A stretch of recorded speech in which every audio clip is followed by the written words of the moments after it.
117년 만에 폭설이었습니다. 2024년 11월 27일 새벽 인천국제공항 활주로는 새하얀 사막으로 변해 있었습니다. 항공기 329편이 결항되었고 576표편이 지연되었습니다. 출국장에는 4,200명의 외국인이 발이 묶였습니다. 저는 그날 그 자리에 있었습니다. 보스턴에서 온 명문 사립고 학생 47명을 인솔하던 28년차 교사. 제 손에는 학부모 47명의 연락처가 적힌 수첩이 들려 있었고 그 수첩의 표지는 식은땀으로 축축하게 젖어 있었습니다. 호텔은 전부 만실이었습니다. 오만 편의점의 도시락은 30분 만에 동났습니다. 학생들 중 절반은 14살에서 17살 사이의 미성년자였고 채식주의자가 5명, 견과류 알레르기가 2명, 글루텐 프리 식단이 필요한 학생도 있었습니다. 저는 그때까지 한국이라는 나라를 단 한 번도 진지하게 생각해 본 적이 없었습니다. K-팝, 김치, 그리고 한국 전쟁의 폐허에서 일어선 작은 나라. 제 머릿속의 한국은 딱 그 정도였습니다. 그런데 바로 그 순간 인천 영종도의 한 작은 고등학교 정문이 열렸습니다. 그리고 한 영양사가 식판을 들고 미소 지었습니다. 학생들 안 굶깁니다. 오세요. 저는 그때 몰랐습니다. 그 한 끼가 미국 전체를 발칵 뒤집어 놓을 줄은. 보스턴 학부모회가 단체로 눈물을 흘리고 백악관에 청원이 올라가고 영국 데일리 메일이 다시 한국을 조명할 줄은. 71년 전 미국이 한국 아이들에게 빵을 나눠줬던 바로 그 자리에 이제는 한국이 미국 아이들에게 밥을 차려주고 있다는 사실을 간 한 끼에 담긴 한 나라의 마음이 이렇게 무거울 줄은. 본 영상을 끝까지 보시면 71년 만에 뒤바뀐 두 나라의 위치를 확인하실 수 있습니다. 영상 시작 전 구독과 좋아요로 대한민국의 미래를 응원해주세요. 제 이름은 마거리 콜린스입니다. 미국 보스턴 외곽의 한 명문 사립고에서 28년째 교편을 잡고 있고 지난 12년간은 학생부장 직책을 맡고 있습니다. 하버드 교육대학원에서 석사를 받았고 미국 사립학교협회 자문위원으로도 6년간 활동했습니다. 제가 이런 이력을 길게 늘어놓는 이유는 단 하나입니다. 그만큼 제가 미국 사립교육 시스템에 대한 자부심이 컸다는 사실을 미리 말씀드리고 싶기 때문입니다. 그것이 무너지는데 정확히 사흘이 걸렸습니다. 저희 학교는 보스턴 인근에서도 학비가 높기로 유명합니다. 1년에 72,000달러. 하나로 약 1억 원에 가까운 돈을 학부모들이 부담합니다. 학생 한 명당 조사 비율은 7:1. 카페테리아 한 끼 식사 단가는 평균 12달러에서 15달러. 미국 사립고 평균보다 30% 이상 비싼 수준입니다. 저는 그 카페테리아를 자주 자랑하곤 했습니다. 학부모 설명회마다 빔 프로젝터로 메뉴 사진을 띄워놓고 이렇게 말했죠. 저희 학교 점심은 보스턴 시내 4성급 호텔 조식과 비교해도 손색이 없습니다.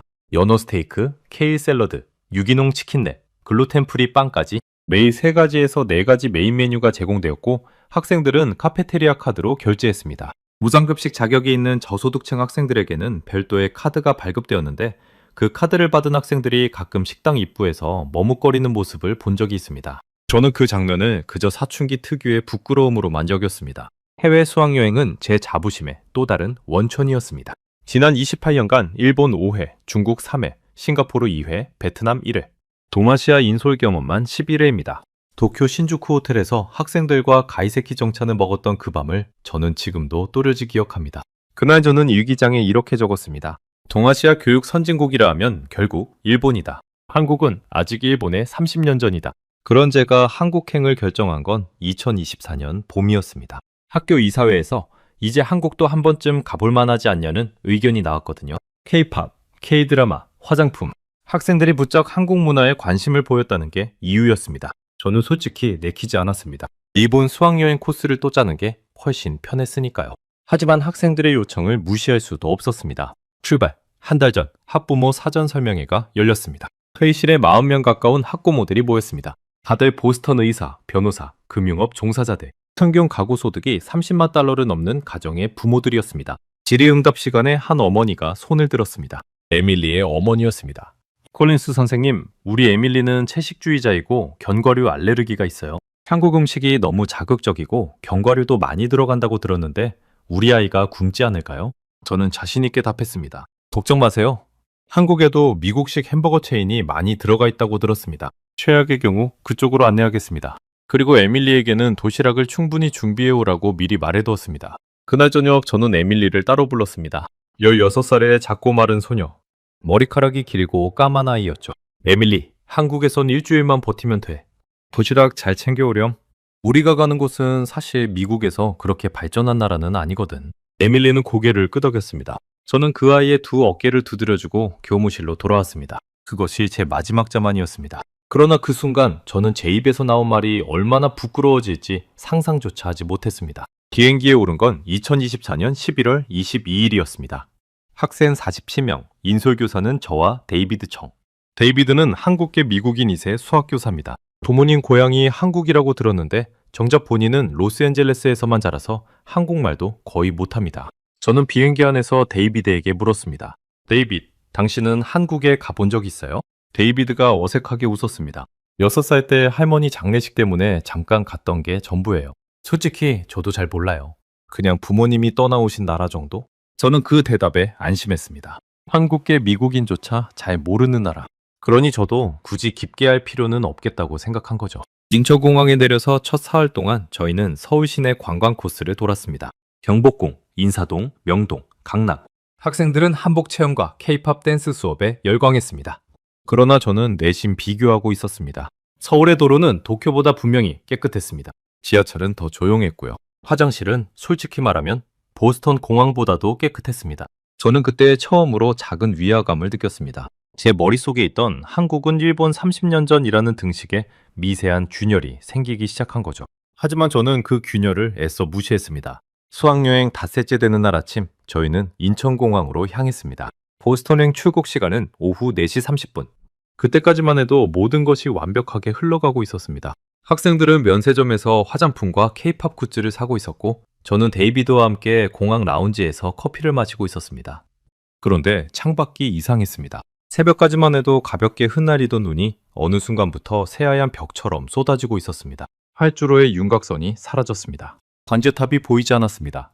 저는 그때 처음으로 가슴 한 구석이 뻐근해지는 것을 느꼈습니다. 그러나 아직은 괜찮을 거라고 스스로를 다독였습니다. 그것이 117년 만의 폭설이라는 사실을 저는 아직 모르고 있었습니다. 오후 1시 47분이었습니다. 정확히 그 시각에 공항 안내방송이 흘러나왔습니다. 안내 말씀드립니다. 기상 악화로 인해 본공항에서 출발하는 모든 항공편의 운항이 잠정 중단되었습니다. 처음에는 영어 방송이 나오지 않아 무슨 일인지 몰랐습니다. 그러나 라운지 안의 분위기가 일순간 굳어졌습니다. 한국인 승객들이 일제히 일어나 안내 데스크로 달려가기 시작했고 저는 데이비드의 팔을 붙잡았습니다. 데이비드, 뭐라고 한 거예요? 데이비드의 얼굴이 창백해졌습니다. 모든 출발편이 결항됐답니다. 마거리. 저는 휴대전화를 꺼냈습니다. 손가락이 미끄러져 화면이 제대로 눌리지 않았습니다. 항공사 어플리케이션을 켜자 빨간색 글씨가 화면을 가득 메우고 있었습니다. 결항. 저는 면세점에 있는 학생들을 모두 라운지로 불러 모았습니다. 47명의 아이들이 제 앞에 둥글게 모였을 때 저는 처음으로 학생 부장이라는 직책의 무게를 실감했습니다. 부유한 미국 동부 가정에서 자란 아이들. 가장 어린 학생이 14살, 가장 나이 많은 학생이 17살. 이 아이들의 안전을 책임지는 사람은 저였습니다. 그리고 저는 그 순간 아무런 대책이 없었습니다. 에밀리가 가장 먼저 입을 열었습니다. 콜린스 선생님, 우리 언제 가요? 저는 가장 차분한 목소리로 답하려 노력했습니다. 아주 잠깐의 지연이야. 곧 다시 출발할 수 있을 거란다. 거짓말이었습니다. 데이비드가 항공사 카운터로 달려갔다가 30분 만에 돌아왔는데 그의 어깨가 축 처져 있었습니다. 마거리. 최소 사흘이래요. 사흘. 활주로 제설 작업만 이틀이 걸린다고 합니다. 저는 그때 처음으로 무릎이 후들거리는 것을 느꼈습니다. 사흘. 47명의 아이들. 미성년자 28명. 채식주의자 5명. 견과류 알레르기 2명. 글루텐 프리 1명.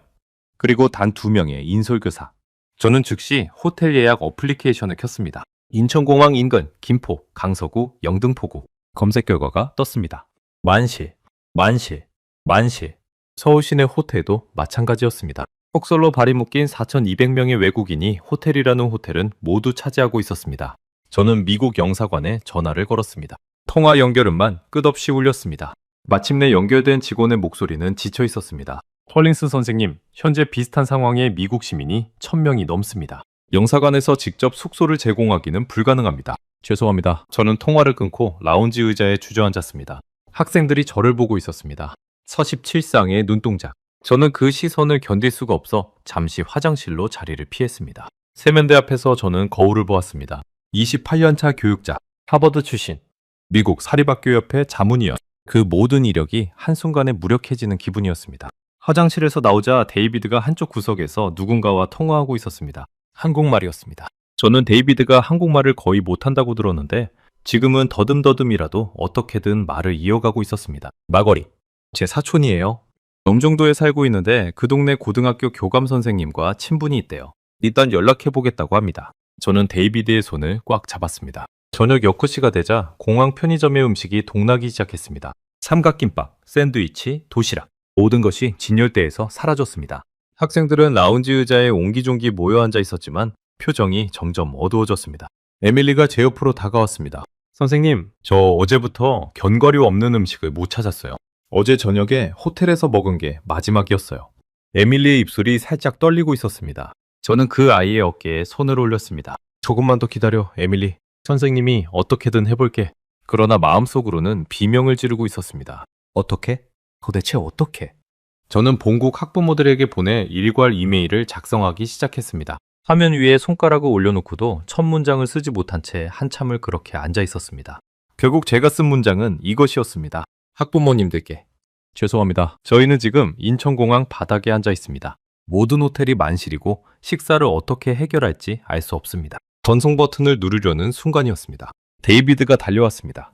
그의 손에 휴대전화가 들려 있었고 화면이 통화 중이라고 표시되어 있었습니다. 마거리, 영종도 고등학교 교감 선생님이에요. 직접 통화하시겠대요. 저는 떨리는 손으로 휴대전화를 받았습니다.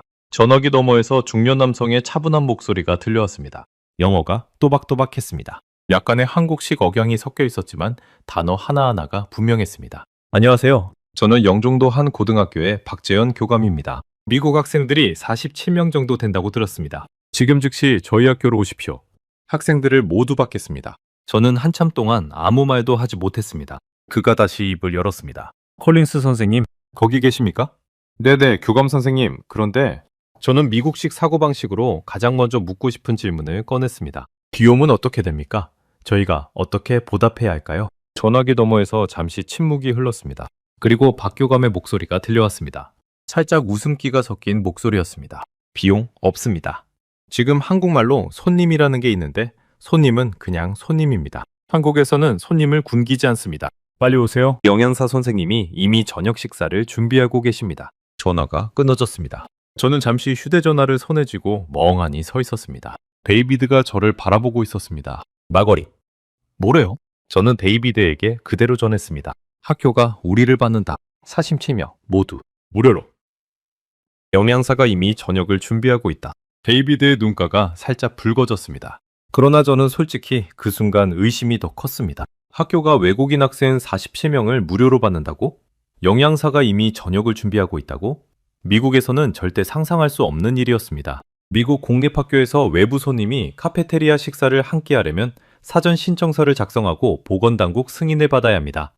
알레르기 면책 동의서, 보호자 서명, 비용 결제. 보통 일주일은 걸립니다. 그런데 영종도의 한 고등학교가 처음 보는 미국 학생 47명을 단 한 통의 전화로 받겠다고 합니다. 저는 학생들을 모두 일으켜 세웠습니다. 여러분, 지금 한국의 한 학교에서 우리를 받아준다고 합니다. 따뜻한 식사와 잠자리를 제공해준다고 해요. 모두 짐 챙기세요. 출발합니다. 학생들이 술렁이기 시작했습니다. 에밀리가 손을 들었습니다. 선생님, 한국 학교 음식 먹어도 되나요? 저 견과류 알레르기 있는데. 저는 그 아이에게 솔직히 답했습니다. 에밀리, 선생님도 잘 모르겠어. 그런데 일단 가보자.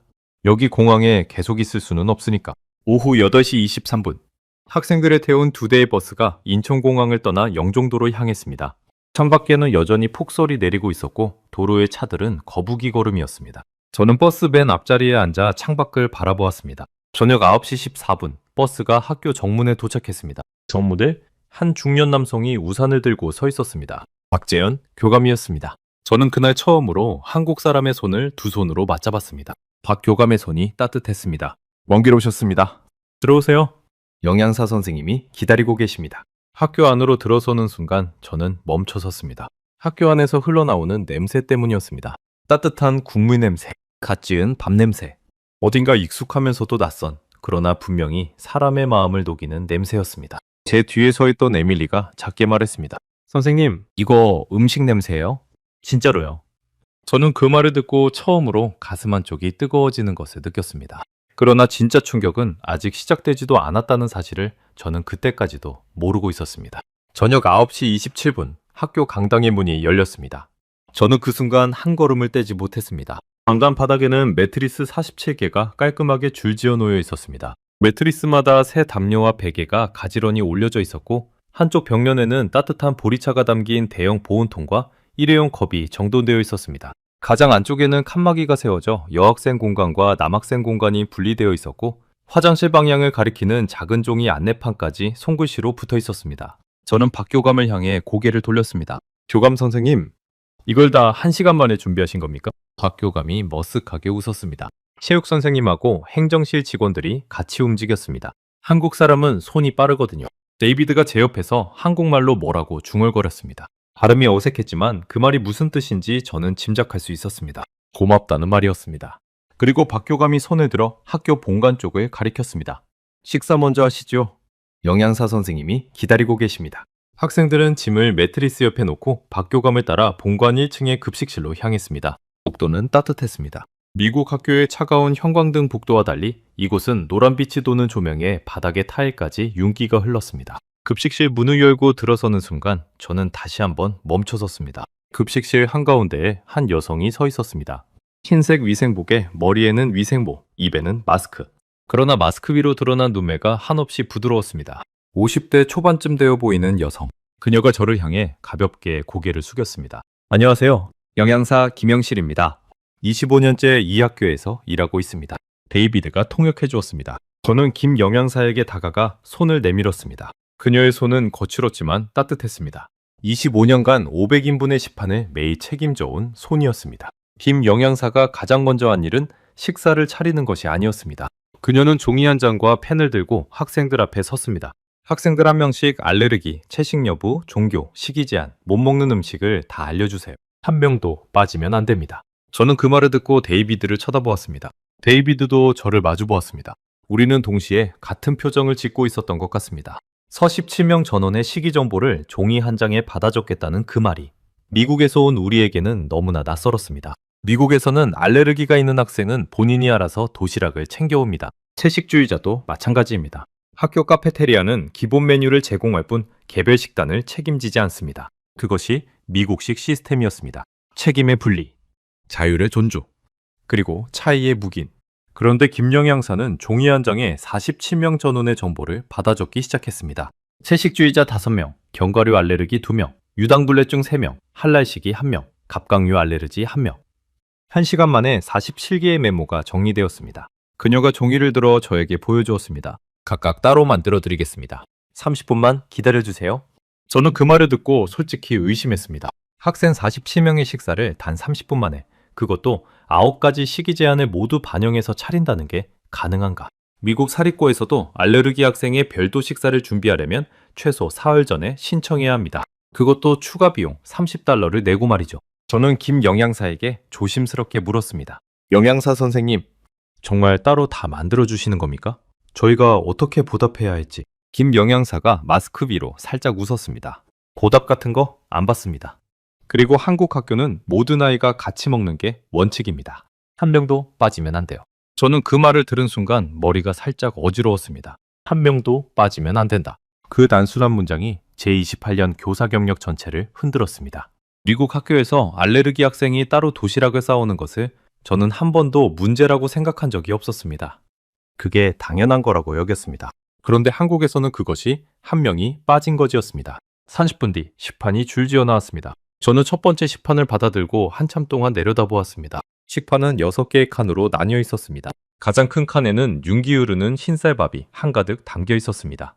그 옆에는 김이 모락모락 나는 미역국, 또 다른 칸에는 살짝 매콤해 보이는 닭갈비, 그 옆에는 푸른빛이 도는 시금치 나물, 작은 칸 2개에는 김치와 깍두기, 그리고 가장 끝칸에는 빨갛게 잘 익은 사과 한 조각.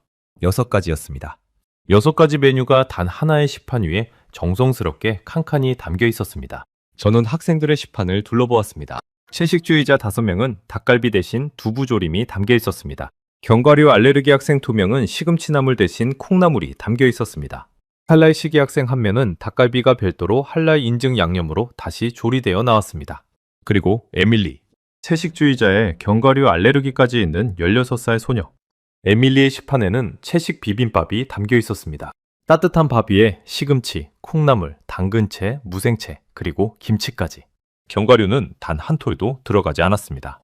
그 위에 노른자가 살짝 익은 계란 프라이가 올라가 있었습니다. 에밀리가 식판을 받아들고 자기 자리로 갔습니다.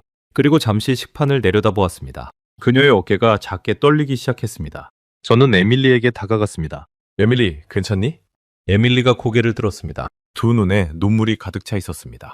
선생님, 미국 학교에서는요, 알레르기 때문에 점심시간마다 따로 앉아 도시락 먹었거든요. 어떤 날은 친구들이 다 같이 피자 시켜 먹을 때 저는 그냥 사과 한 개 받았어요. 학교에서요. 그게 저한테 줄 수 있는 전부라고 했거든요. 에밀리의 목소리가 갈라졌습니다. 근데 여기는 저만을 위한 비빔밥을 만들어줬어요. 처음 보는 사람한테요. 무료로요. 저는 그 자리에 가만히 서 있었습니다. 입을 열 수가 없었습니다. 제 머릿속에는 한 가지 장면이 떠올랐습니다. 우리 학교 카페테리아에서 무상급식 카드를 받은 저소득층 학생들이 입구에서 머뭇거리던 그 모습. 저는 그 장면을 사춘기의 수줍음이라고 여겼습니다. 그런데 지금 생각해보니 그것은 수치심이었습니다. 미국에서는 그것을 부르는 단어가 따로 있다는 사실을 저는 그제야 떠올렸습니다. 런치, 쉐이밍.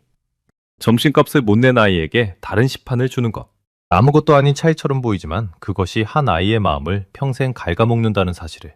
저는 28년간 교사로 일하면서도 정면으로 마주한 적이 없었습니다. 저는 에밀리의 머리를 가만히 쓰다듬어 주었습니다. 그리고 데이비드와 함께 학생들 전체를 둘러보았습니다. 47명이 모두 자기에게 맞는 식판을 받아들고 있었습니다. 모두 같은 자리에 앉아 같은 식탁에서 같은 시간에 식사를 시작하고 있었습니다. 다른 메뉴를 먹고 있었지만 누구도 따로 분리되지 않았습니다. 저는 그 풍경을 한참 동안 바라보았습니다. 식판 6칸이 단순한 칸막이가 아니었습니다. 그것은 47명을 한 식탁에 앉히기 위한 한국 사회의 설계였습니다. 차이를 인정하면서도 분리하지 않는, 다름을 받아들이면서도 같은 자리에서 먹게 하는 시스템. 저는 그날 밤 강당의 매트리스 위에 누워 천장을 바라보았습니다. 학생들은 모두 곤히 잠들어 있었습니다. 에밀리도, 데이비드도. 그러나 저는 잠이 오지 않았습니다. 휴대전화를 꺼내 학부모들에게 보내 보고서 초안을 적기 시작했습니다. 첫 문장이 잘 써지지 않았습니다. 저는 1시간 동안 같은 문장을 썼다 지웠다 반복했습니다. 그리고 마침내 한 줄을 적었습니다. 오늘 저녁 저는 한 식판을 받았습니다. 그 식판에 6가지 음식이 담겨 있었지만 정말 담겨 있던 것은 음식이 아니었습니다. 저는 그 한 줄을 적고 화면을 껐습니다. 그러나 다음 문장이 떠오르지 않았습니다. 제가 본 것을 어떻게 표현해야 할지 28년 교사 경력의 단어로는 도무지 설명되지 않았기 때문입니다. 새벽 1시가 넘어서야 저는 겨우 잠이 들었습니다. 다음날 아침, 저를 기다리고 있던 충격은 어제의 그것과는 비교조차 되지 않는 것이었습니다. 김 영양사 사무실 벽에 붙어있던 한 장의 식단표가 제가 28년간 자랑해왔던 모든 것을 무너뜨릴 줄은 저는 아직 모르고 있었습니다. 다음날 아침 6시 47분, 저는 이상한 기척에 눈을 떴습니다. 강당의 매트리스 위에 누운 채로 천장의 불빛을 잠시 바라보았습니다. 학생들은 아직 곤히 자고 있었습니다. 그러나 강당 밖에서 본관 1층 쪽에서 무언가 분주한 움직임이 느껴졌습니다. 조용한 발소리, 그릇이 부딪히는 작은 소리, 그리고 환풍기가 돌아가는 묵직한 진동음. 저는 조용히 일어나 강당 문을 살짝 열었습니다. 복도 끝 급식실 창문 너머로 불빛이 새어나오고 있었습니다. 어제 저녁 우리에게 6칸짜리 식판을 차려주었던 그 급식실. 저는 잠시 망설였습니다. 그러나 결국 발길을 그쪽으로 옮겼습니다. 무언가 확인해야 할 것이 있다는 직감이 들었기 때문입니다. 급식실 안에는 김 영양사가 이미 위생복 차림으로 서 있었습니다. 그녀 옆에는 3명의 조리종사원이 함께 움직이고 있었습니다. 거대한 솥에서는 김이 모락모락 피어오르고 있었고 작업대 위에는 채소가 산처럼 쌓여 있었습니다. 시계를 보니 7시 12분이었습니다. 저는 김 영양사에게 다가가 인사했습니다. 이렇게 일찍부터 일하시는 겁니까? 김 영양사가 마스크 위로 가볍게 미소 지었습니다. 저는 매일 5시 30분에 출근합니다. 우리 학교 학생 480명, 아침 급식이 7시 50분부터 시작되거든요. 학생들이 들어오기 전까지 모든 음식이 다 준비돼야 해서요. 저는 잠시 말을 잃었습니다. 새벽 5시 30분 출근. 25년간 매일. 저는 미국에서 만나본 어떤 카페테리아 직원도 이런 시간에 출근하지 않았습니다. 우리 학교 카페테리아는 외주업체가 운영하는데 그들은 9시에 출근해서 11시 30분에 점심을 차립니다. 그리고 2시에 퇴근합니다. 김 영양사가 저를 자신의 작은 사무실로 안내했습니다. 급식실 한쪽에 붙어있는 좁은 공간. 책상 하나, 컴퓨터 한 대, 그리고 벽 전체를 가득 채운 무엇인가가 있었습니다. 저는 그 벽을 마주한 순간 다리에 힘이 빠지는 것을 느꼈습니다. 벽에는 거대한 식단표가 붙어 있었습니다. 한 달치 식단이 한눈에 들어오는 표였습니다. 매일 6가지 메뉴, 그 옆에 단백질 함량이 그램 단위로 적혀 있었습니다. 그 옆에는 칼슘 밀리그램, 비타민 5종류의 함량, 식이섬유 히츠그램, 나트륨 밀리그램까지. 그리고 그 모든 칸 아래에 또 한 줄이 있었습니다. 식재료 원산지 추적표. 쌀은 강원도 철원, 김치는 전라남도 해남, 닭고기는 충청남도 천안, 시금치는 경기도 포천, 사과는 경상북도 의서. 매일의 모든 식재료가 어느 지역의 어느 농장에서 왔는지까지 적혀 있었습니다. 저는 그 표 앞에 한참을 서 있었습니다. 김 영양사가 제 옆에서 차분히 설명해 주었습니다. 한국은 모든 학교에 영양사를 두는 게 법으로 정해져 있습니다. 학교 급식법이라고 하는데 1981년에 처음 만들어져서 지금까지 계속 강화되었어요. 학교마다 영양사가 한 명씩 다 있다고요? 네. 전국 12,000개 학교에 다 있습니다. 500만 명 학생이 다 영양사가 짜준 식단으로 먹어요. 저는 잠시 침묵하다가 다시 물었습니다. 학생들이 내는 점심값은 얼마입니까? 김 영양사가 고개를 살짝 갸웃했습니다. 학생들은 한 푼도 안 냅니다. 무상급식이에요. 한 끼 원가는 4,500원 정도 되는데 다 나라가 부담합니다. 저는 그 자리에서 미간을 짚었습니다. 머리가 어지러웠습니다. 한국 학교 한 끼 단가 4,500원. 환율로 따지면 약 3달러. 그것을 학부모는 한 푼도 부담하지 않습니다. 우리 학교 카페테리아 한 끼 단가는 12달러에서 15달러. 학부모가 전액 부담합니다. 그리고 그 12달러짜리 식판의 메인 메뉴는 단 한 가지였습니다. 그러나 진짜 충격은 가격이 아니었습니다. 단가 3달러짜리 식판에 들어있는 영양 분석의 깊이였습니다. 단백질, 칼슘, 비타민, 식이섬유, 나트륨까지 그램과 밀리그램 단위로 계산된 식단. 그리고 식재료 원산지까지 추적되는 시스템. 우리 학교 카페테리아에는 영양 분석표가 없습니다. 외주업체가 알아서 만들고 학교는 알아서 받아먹습니다. 학부모는 알아서 1년에 72,000달러를 냅니다. 그러나 그 안에 무엇이 들어있는지 정확히 누구도 모릅니다. 저는 김 영양사에게 떨리는 목소리로 물었습니다. 이게 한국 모든 학교에서 똑같이 이루어지는 일입니까? 김 영양사가 고개를 끄덕였습니다. 네, 우리 학교만 특별한 게 아니에요. 강원도 산골 작은 학교든 서울 강남이든 제주도 섬마을이든 다 똑같은 시스템으로 돌아갑니다. 그 말을 들은 순간 저는 입술 안쪽을 살짝 깨물었습니다. 한국 전체가 이 수준이라는 사실. 그것을 한국 사람들은 너무나 당연하게 여기고 있다는 사실. 김 영양사에게 이것은 그저 25년간 해온 일상이었습니다. 그러나 미국에서 28년간 교사 생활을 한 저에게 이것은 도저히 일상으로 받아들일 수 없는 풍경이었습니다. 저는 그 자리를 잠시 벗어나 급식실 입구로 나왔습니다. 7시 50분이 다 되어가고 있었고 한국 학생들이 줄지어 들어오기 시작했습니다. 저는 그 광경을 한참 동안 바라보았습니다. 가슴이 자꾸 답답해졌습니다. 학생들은 줄을 서서 차례를 지키고 있었습니다. 누구도 새치기를 하지 않았습니다. 식판을 받아들 때 모든 학생이 조리종사원에게 살짝 고개를 숙이며 인사했습니다. 감사합니다. 한 명이 아니라 모든 학생이 그렇게 했습니다. 식사를 마친 학생들은 식판을 들고 잔반분리 코너로 갔습니다. 음식물 쓰레기, 일반 쓰레기, 식판 반납. 3단계로 정확히 나누어 처리하고 있었습니다. 그 누구도 학생들에게 그렇게 하라고 지시하지 않았습니다. 단지 모두가 그렇게 하고 있을 뿐이었습니다. 저는 미국 학교의 카페테리아를 떠올렸습니다. 학생들이 식판을 들고 다니며 음식을 흘리는 모습, 식사 후 식판을 그대로 두고 떠나는 모습, 음식을 거의 그대로 버리는 모습. 우리 학교는 매년 잔반 처리에 약 4만 달러를 쓰고 있었습니다. 학생들이 음식을 너무 많이 남기기 때문이었습니다. 그러나 이 학교에서는 학생들이 자기가 먹을 만큼만 받아가서 자기가 먹은 만큼만 버렸습니다. 저는 잠시 그 차이의 무게를 가늠해 보았습니다. 그것은 단순한 매너 교육이 아니었습니다. 식판 한 장을 통해 자기 양을 알고 다른 사람의 노동을 인식하고 공동체 안에서 자기 역할을 배우는 깊은 교육이었습니다. 그때 데이비드가 제 옆으로 다가왔습니다. 그도 일찍 일어나 급식실로 왔던 모양이었습니다. 데이비드는 한참 동안 말없이 그 광경을 바라보았습니다. 그리고 작은 목소리로 입을 열었습니다. 나거리. 저는 LA에서 한국계 미국인으로 살면서 솔직히 한국이 부끄러웠던 적이 많았어요. 부모님이 한국말을 쓰실 때마다 친구들 앞에서 작아졌고요. 한국 음식 도시락을 싸가는 날엔 일부러 점심시간에 화장실에 숨기도 했어요. 데이비드의 목소리가 잠시 떨렸습니다. 근데 오늘은요? 오늘은 제가 한국 사람의 피를 절반 받았다는 게 자랑스러워요. 처음이에요. 정말로 처음입니다. 저는 데이비드의 어깨에 손을 올렸습니다. 그 어깨가 작게 떨리고 있었습니다. 저는 그날 오후 김 영양사에게 한 가지 사실을 더 알게 되었습니다. 김 영양사가 점심 식사 후 잠시 짬을 내어 저를 자기 사무실로 다시 불렀던 것입니다. 그녀가 책상 서랍에서 낡은 사진 한 장을 꺼내 보여주었습니다. 흑백 사진이었습니다. 사진 속에는 한국 아이들이 줄을 서 있었습니다. 헐벗고 마르고 머리가 헝클어진 아이들. 1953년이라는 글자가 사진 아래에 적혀 있었습니다. 그 아이들 앞에는 미국인 군인 한 명이 큰 솥에서 무언가를 떠주고 있었습니다. 분유, 죽이었습니다. 콜린스 선생님, 한국 학교 급식은 1953년에 시작됐습니다. 한국 전쟁이 끝난 직후예요. 그때는 우리도 학교에 갈 형편이 안 되는 아이들이 많았어요. 미국이 분유와 빵을 보내줬고 그걸로 학교에서 한 끼를 먹였습니다. 그게 시작이었어요. 저는 그 사진을 떨리는 손으로 받아들었습니다. 그게 71년 전 일이에요. 한국 아이들이 미국 군인 손에서 분유죽을 받아먹던 시절. 그 아이들이 자라서 어른이 됐고 그 어른들이 이 시스템을 만들었습니다. 우리는 그때 받은 빵을 잊지 않았어요. 저는 사진에서 눈을 뗄 수가 없었습니다. 71년 전 미국이 한국 아이들에게 빵을 나눠줬던 바로 그 자리에 지금 한국이 미국 아이들에게 6칸짜리 시판을 차려주고 있었습니다. 그것도 47명 전원에게 한 명도 빠짐없이 알레르기까지 일일이 챙겨가며. 저는 김 영양사에게 마지막으로 한 가지를 물었습니다. 영양사 선생님, 우리에게 이렇게까지 해주시는 이유가 뭡니까?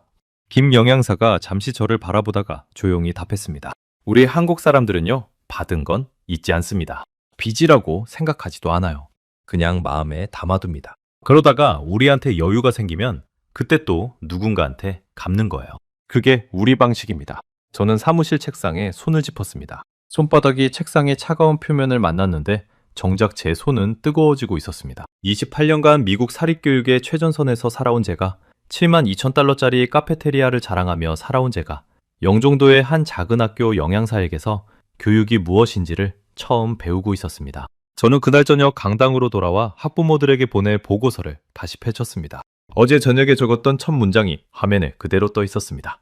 오늘 저녁 저는 한 시판을 받았습니다. 저는 그 문장을 지웠습니다. 그리고 새로 적었습니다. 나는 한국에서 음식을 먹은 게 아니라 한 나라의 약속을 먹었습니다. 이번에는 다음 문장이 한 번에 떠올랐습니다. 그러나 그 다음 문장을 채 적기도 전에 저는 김 영양사가 들려준 마지막 말이 또다시 가슴을 흔드는 것을 느꼈습니다. 우리는 그때 받은 빵을 잊지 않았어요. 그 한 문장이 71년의 시간을 단숨에 가로지르며 제 안에 내려앉고 있었습니다. 영종도에서의 사흘째 되는 날 아침, 라디오에서 반가운 소식이 흘러나왔습니다. 기상청은 오늘 오후부터 수도권의 폭설이 완전히 그칠 것으로 전망했습니다. 인천국제공항은 내일 새벽부터 모든 항공편의 정상 운항을 재개합니다. 학생들이 강당 한가운데에서 환호성을 질렀습니다. 47명이 일제히 박수치며 서로를 끌어안았습니다. 저도 함께 웃었습니다. 그러나 마음 한켠이 묘하게 무거워지는 것을 부정할 수는 없었습니다. 우리가 떠난다는 사실, 이 학교를 떠난다는 사실. 그것이 왜 이렇게 아쉽게 다가오는지 저는 처음에는 그 이유를 알지 못했습니다. 오후 4시 30분, 김 영양사가 강당으로 직접 올라왔습니다. 위생복을 벗고 평상복 차림이었습니다. 분홍색 카디건에 검은색 바지, 머리는 단정하게 묶고 있었습니다. 그녀가 손에 작은 메모지를 들고 있었는데 거기에는 한국어와 영어로 무언가가 빼곡히 적혀 있었습니다. 내일 아침 출발이시죠? 그럼 오늘 저녁이 마지막 식사가 되겠네요. 저는 고개를 끄덕였습니다. 네, 영양사 선생님. 정말 패를 끼쳤습니다. 김 영양사가 메모지를 들어 보였습니다. 오늘 저녁은 특별 메뉴를 준비했습니다. 한국에서 손님 보낼 때 차리는 잔치 음식이에요. 학생들이 좋아할 거예요. 저녁 6시 50분 급식 시문이 다시 열렸습니다. 학생들이 줄지어 들어섰습니다. 그리고 그날의 시판을 받아든 순간 학생들 사이에서 작은 탄성이 터져나왔습니다. 시판 위에는 무지개가 펼쳐져 있었습니다. 윤기 흐르는 잡채가 가장 큰 칸을 채우고 있었습니다.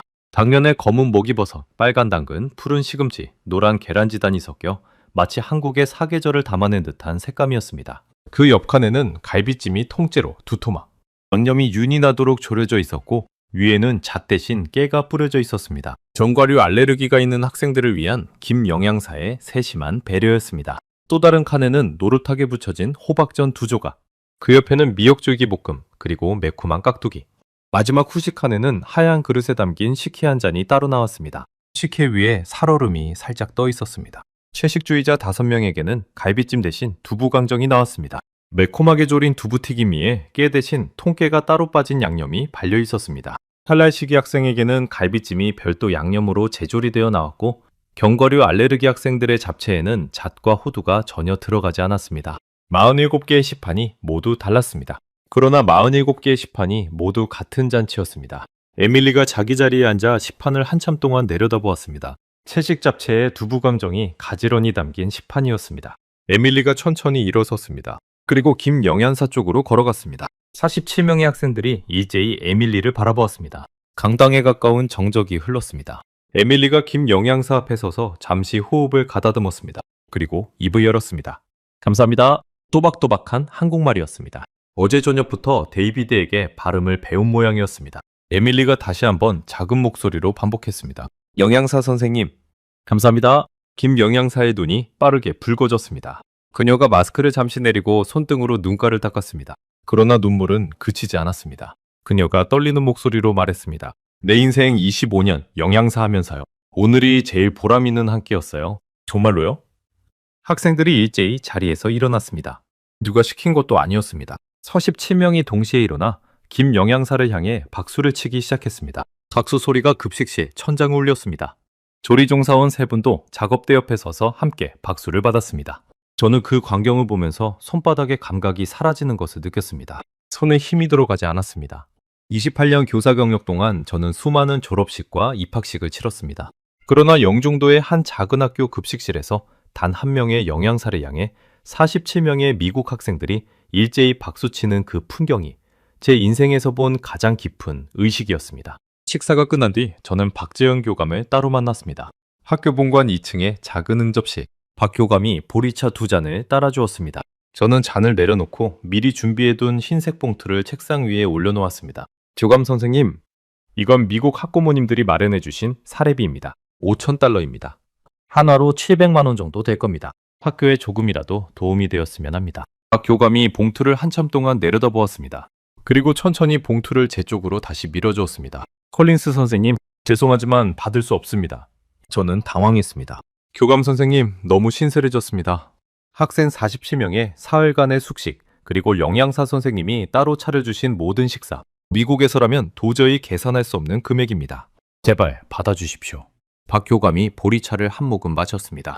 그리고 잔을 내려놓고 저를 바라보았습니다. 콜린스 선생님, 한 가지 여쭤보고 싶은 게 있습니다. 1953년에 미국이 한국 아이들에게 빵과 분유를 나눠줬을 때 미국은 우리한테서 돈을 받았습니까? 저는 말문이 막혔습니다. 박 교감의 목소리는 차분했지만 그 안에는 71년의 무게가 담겨 있었습니다. 그때 미국은 우리한테서 단 한 푼도 받지 않았습니다. 그냥 굶고 있는 아이들이 있으니까 먹였습니다. 그게 미국이 우리한테 가르쳐 준 거예요. 손님은 굶기지 않는다. 아이는 굶기지 않는다. 그건 돈으로 계산하는 게 아니다. 박 교감이 잠시 침묵하다가 다시 입을 열었습니다. 우리는 그때 배운 걸 잊지 않았습니다. 그리고 이제 우리한테도 여유가 생겼어요. 그러니까 이번엔 우리가 갚을 차례입니다. 미국한테 갚는 게 아니라 그때 그 마음을 다음 사람한테 갚는 거예요. 그게 한국 사람들이 살아온 방식입니다. 저는 더 이상 봉투를 내밀지 못했습니다. 무릎이 풀리는 듯한 감각이 발끝부터 올라왔습니다. 저는 봉투를 제 가방 안에 다시 넣었습니다. 그리고 박 교감을 향해 천천히 깊이 고개를 숙였습니다. 미국식 인사가 아니라 한국식 인사였습니다. 데이비드가 어제 가르쳐준 그대로였습니다. 박 교감도 마주 고개를 숙였습니다. 두 사람이 그렇게 한참을 마주보고 있었습니다. 응접실을 나오는 길에 저는 잠시 복도 창가에 멈춰섰습니다. 창밖으로 학교 운동장이 보였습니다. 눈이 두껍게 쌓인 운동장. 그 너머로 영종도의 작은 마을이 보였습니다. 평범한 한국의 시골 풍경이었습니다. 저는 그 풍경 위에 71년 전의 흑백 사진을 겹쳐보았습니다. 분유, 죽을 받아 먹던 한국 아이들. 그 아이들이 자라서 어른이 되었고 그 어른들이 이 학교를 만들었고 김 영양사를 길러냈고 박 교감을 양성했습니다. 그리고 그들의 손잡벌되는 한국 학생들이 지금 이 학교에서 차별 없는 식판을 받고 있었습니다. 저는 그 순간 처음으로 한 나라의 시간이 어떻게 흐르는지를 이해했습니다. 한 나라는 한 끼 식사 안에 71년을 담을 수 있었습니다. 받은 빵을 잊지 않은 한 세대의 아이들이 다른 누군가에게 식판을 차려주는 어른이 되는 그 시간 말입니다. 저는 데이비드에게 다가가 조용히 물었습니다. 데이비드, 당신 부모님은 지금 어디 계세요? 데이비드가 잠시 저를 바라보다 답했습니다. LA에 계세요. 두 분 다 70이 넘으셨어요. 두 분이 한국전쟁 직후에 태어나셨겠네요. 네. 1955년생, 1957년생이세요.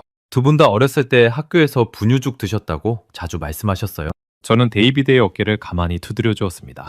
데이비드가 한참 동안 창밖을 바라보았습니다. 그리고 작게 입을 열었습니다. 마거리. 제가 미국에서 28년 살면서요.